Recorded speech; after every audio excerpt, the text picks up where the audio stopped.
बिहार लोक सेवा आयोग की 70वीं प्रारंभिक परीक्षा रद्द करने की मांग को लेकर जिस तरह तेजस्वी यादव, पप्पू यादव और प्रशांत किशोर ने मुद्दे को उठाया, यह बिहार की राजनीति के लिए थोड़ा अलग था। छात्रों और युवा शक्ति की ताकत को देखते हुए इन राजनीतिज्ञों में क्रेडिट लेने की होड़ मची रही, लेकिन बीतते दौर के साथ ही ऐसा लग रहा है कि इस पूरी कवायद में प्रशांत किशोर ने सबसे ज्यादा सुर्खियां हासिल की। इसको आप ऐसे समझ सकते हैं कि बिहार सरकार के मंत्री नीरज कुमार बबलू ने कहा कि प्रशांत किशोर अब नेता बन गए हैं। जाहिर तौर पर उनका ये कटाक्ष है, लेकिन ये भी सत्य है कि पीके के एक्शन ने बिहार की राजनीति को नई दिशा दिखाने की तरफ कदम बढ़ा दिया।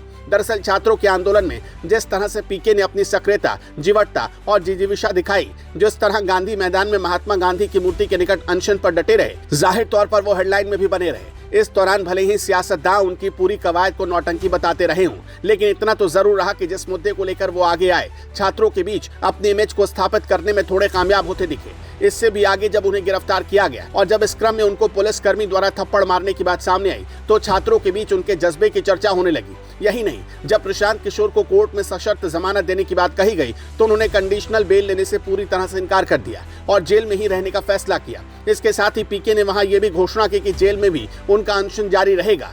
जाहिर तौर पर प्रशांत किशोर अब इस मुद्दे की पोटेंशियल को भलीभांति समझ रहे हैं और इसे तुरंत छोड़ना नहीं चाह रहे। प्रशांत किशोर की इस पूरी कवायद को राजनीति के जानकार अपनी दृष्टि से देख रहे हैं। प्रशांत किशोर और उनकी टीम के ऊपर पटना जिला प्रशासन ने गांधी मैदान में जिस तरह की बर्बरता की, वो निश्चित तौर पर निंदनीय कहा जाना चाहिए।